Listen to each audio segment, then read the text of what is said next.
Folks, I'm Richard Friedman, and welcome to another one of my video political cartoons for November 11th, 2024. Okay, now here we have President-elect Trump, and this was ahead of his head of the election in North Carolina, where he had a rally there. And over here, we have China's President Xi Jinping watching this rally and listening to a segment of now President-elect Donald Trump talking about his future proposed tariffs. And I'm going to read it to you so I get it right on the head and don't leave out anything. Okay, so here is the background here. Here we are. Now, President-elect Donald Trump and China President Xi Jinping watching here. Okay, China President Xi Jinping back before the election, watching now President-elect Donald Trump saying, as president in a second term, he would use the threat of tariffs to gain concessions from foreign leaders. So that goes beyond economics. He's gonna use the hammer of tariffs, and it goes back to America First policy, and that's the thrust of what he's saying here. Gain concessions from foreign leaders. Amid, he had proposed a 60% tariff on goods from China and a tariff of up to 20%, probably between 10 and 20% on everything else the United States imports. So it's not just China, but the primary focus here is on China in terms of the high percentage of their products being a tariff being placed on them. Okay, and at times he has threatened even greater tariffs on businesses in Mexico and American firms that are considering moving overseas. So he said, you move over there, you go over to Mexico, and you try to come back in the United States with your product. Your car is going to be higher than, because it's going to cost higher than a Rolls Royce when we get through with the time. Figuratively speaking, higher than a Rolls Royce. Now, I'm just figuratively speaking. When it comes back into the country, the United States, so you might as well not make build any car plants over there in Mexico, because you're not going to make no mucho dinero. So when it comes back into the United States, okay, and American firms that are considering moving overseas, and at a campaign rally on October 22nd, 2024.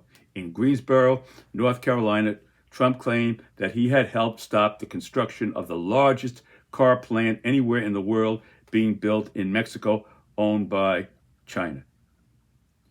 Okay, now, I heard now President-elect Trump, I was watching when he said that.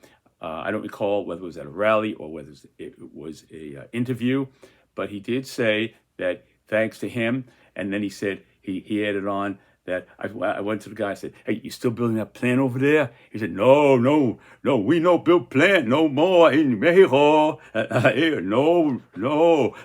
So that's what he claimed. I have to be completely straightforward.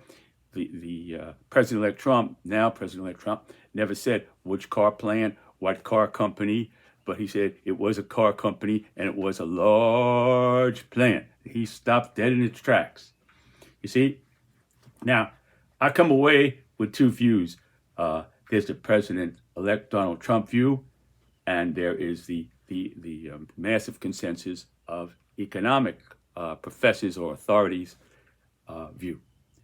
Now, the economists say, well, this is going to be detrimental to the American economy, and it's going to increase the inflation. It's going to skyrocket. Cost of goods are going to go up, because what's going to happen is that when we put the tariffs on the products coming into the United States, let's say from China, and you go out to buy a pair of shoes made in China, and you say, "Oh man, $25.99. This is a great deal." They look like $100 shoes, but they may be up to $100 with the tariff. Now, I'm figuratively speaking.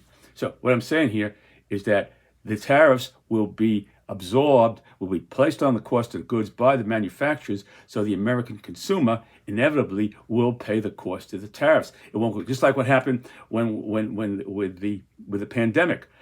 The companies, there was a shortage. We couldn't get the supply lines were all jammed up because people were out of work and this, and they couldn't work and this and that, and so the prices went up because of the supply and demand, and also because of the shortage of the product and it was more of a problem, and so prices went up. The problem was they never stopped going up, and they were using that. Well, we still have supply problems, and just prices kept on rising. But initially, the get-go of inflation was the pandemic, and those costs went up because of that situation where it was difficult the supply chain was interrupted. But who paid for the supply interruption? Not the manufacturers, the American consumer. So the same thing is going to happen here is what the economists are saying. And by the same token, what's going to happen over there is that China and these other countries are going to retaliate against American goods coming over there. And those prices will be less competitive with the goods that are being sold in that country. So there'll be a decrease in demand for American products overseas. And that means a slowdown in the manufacturing here. So that means basically a slowdown in the economy and higher prices. Now, this is President-elect Trump's view, and it has merit, some merit here, and I'm going to kind of give it to you, as he would have probably a pro-economist Trump pro-economist would give it to you. Let's put it that way. He would never go into this detail and explain this and that. So I'm going to, as a Trump economist, let's say, I'm saying this, that here's the story, folks. Now, right now, America, in a way, is like a drug addict. You see, we're hooked on all these imports coming in from countries, you see? And we're not manufacturing stuff. We even having trouble now with our hamburgers. With McDonald's, what happened there? But okay, I don't want to go there. But I'm just saying we are hooked on importing products from other countries. So now what I'm saying to you is that the theoretically speaking, what will happen down the road if our corporations here in America are prevented by economic realities from investing overseas and building plants there and then having them brought back here, is that we will build more plants, you see? Now, initially, prices will go up. But as we build more plants here in America, you see, as time goes by, maybe in 5, 10, 15 years, as time goes by, the amount that we import will drop drastically because we're going to be weaning ourselves off of our addiction to foreign products. And so we'll be manufacturing our own products down to 10, 15 years from now, maybe 10, 15. And we'll have America, America will then be first. That's the ultimate aim, is America first. But the only thing is to get America first, it's going to take a long time until the companies decide to build here and invest here in America and not go over abroad to cut costs and labor costs and the unions and stuff like that. And they see, well, even with the unions and all the things we have to pay, the healthcare and this and that, it's still cheaper to build here in America because of all those tariffs. So as time goes by, then you see basically it's an investment in the America First. That's an America First investment for the future, weaning us off our addiction of foreign goods. But just like with a drug addict, I mean, if you saw if you saw some of those movies where people were withdrawing from drugs, and and they're like that, and they're going to give them this and that and that, and all, to keep them going and to wean them off drugs. Well, that's what the American economy is going to go through. You see, so this is really growth, even though we're suffering pain. Without she used to. I used to lift weights a long time ago, and they say no pain, no gain. Well, that's what it is with the economy. No pain, no gain.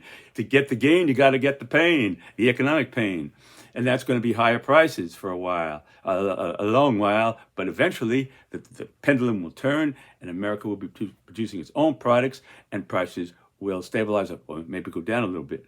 So that is from the Trump economist speaking. You see, that's the Trump economist. I'm impersonating a Trump economist.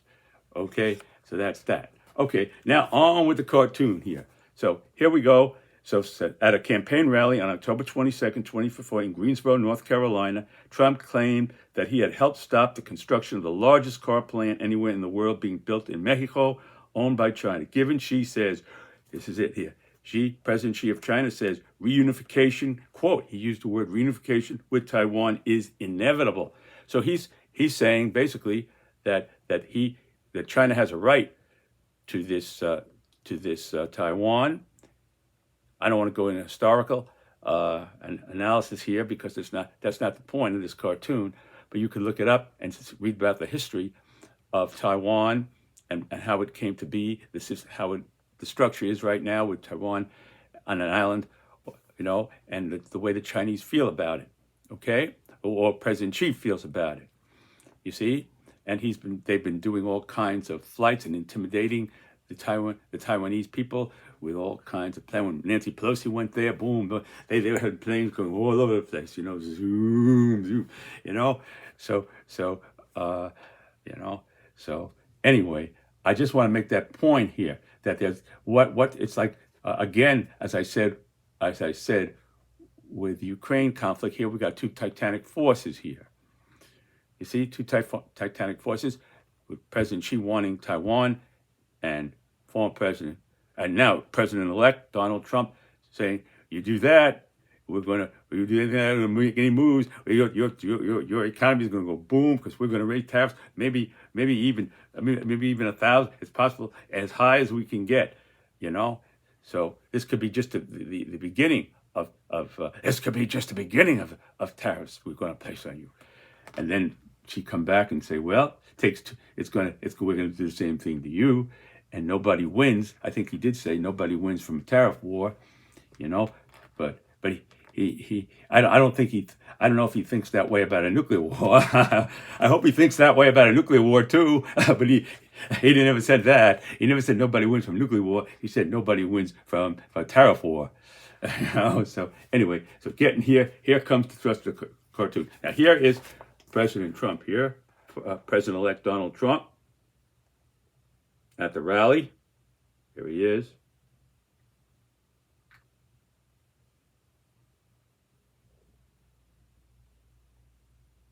Okay, and he said, this is word for word, to me, tariff is the most beautiful word in the dictionary.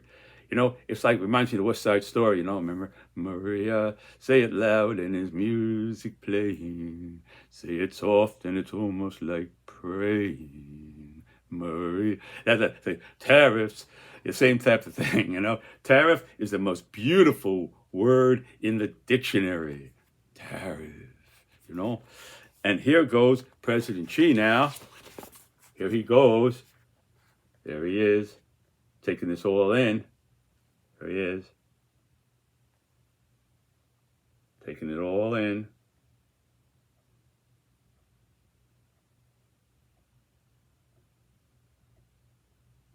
And he's going to say, to me, Taiwan, most beautiful country in World Almanac. So the World Almanac is all countries and has the history of countries. It gives you pictures of the maps and everything. That's the World Almanac. They do it every year. They publish it every year for a long time. So we don't look at those almanacs anymore. Now we have computers but it's still, thank God they're still publishing it. But now with computers and everything we have access to, the Almanac is like the horse and buggy, you know. But they're still publishing it, the World Almanac. If any of you are my age, we used to look up things in the World Almanac before there was the computer. So he's saying to me, Taiwan, most beautiful country in World Almanac. Okay? So what he's saying here is basically that he's going to, whatever President Trump does, he's going to match it in his own way. And I've given you the background for that. So anyway, folks, I want to thank you very much for watching my political cartoon video, and God bless you, God bless America, and may God watch over our troops all over the world, and take care, and I'll see you next time.